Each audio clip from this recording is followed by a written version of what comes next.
কৃষ্ণ।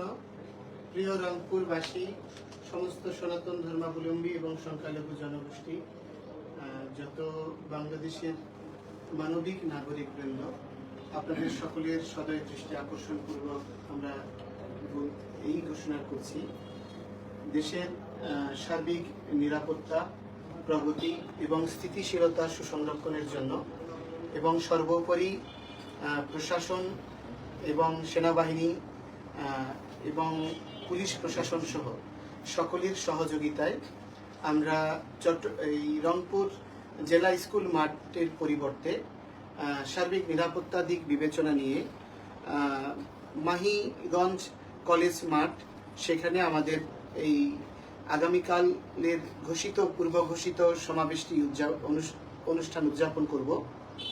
তো আপনাদের সকলকে অনুরোধ করব যে দলে দলে সবাই যোগদান করে উক্ত সমাবেশকে সাফল্যমণ্ডিত করবেন এবং আমাদের প্রাণের 8 দফা দাবি এবং আমাদের মৌলিক অধিকার প্রতিষ্ঠার জন্য এবং বাংলাদেশকে একটি গণতান্ত্রিক মানবিক দেশ রূপে বিশ্বে প্রতিষ্ঠিত করার জন্য আমাদের সকলের যে সম্মিলিত প্রয়াস রয়েছে সেটি প্রতিষ্ঠার জন্য আপনাদের সকলের কাছে সুবিনীত অনুরোধ জ্ঞাপন করছি এবং এই সমাবেশের স্থান পরিবর্তনজনিত ত্রুটির জন্য আমরা আপনাদের কাছে ক্ষমা সুন্দর দৃষ্টি আকর্ষণ করছি।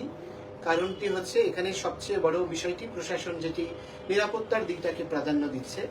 তো সুতরাং আমরা চাই বাংলাদেশের জনগোষ্ঠীর সামগ্রিক নিরাপত্তা এবং মৌলিক অধিকার সমুন্নত থাকবে এবং একটি আধুনিক প্রগতিশীল রাষ্ট্র হিসেবে সরকার জনগণ সম্মিলিতভাবে এগিয়ে যাবে।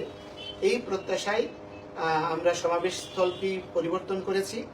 আপনারা সকলে সেখানে যোগদান করে উক্ত সমাবেশকে সাফল্যমণ্ডিত করবেন এবং ধারাবাহিক এই আন্দোলন যতক্ষণ অবধি না আমাদের এই 8 দফা পরিপূরণ হচ্ছে ততক্ষণ পর্যন্ত আমাদের গণতান্ত্রিক, সুশৃঙ্খল, আদর্শিক এবং অরাজনৈতিক এই আন্দোলনকে এগিয়ে নিয়ে যাবেন, এই প্রার্থনা করছি। সবাইকে শুভ প্রণাম।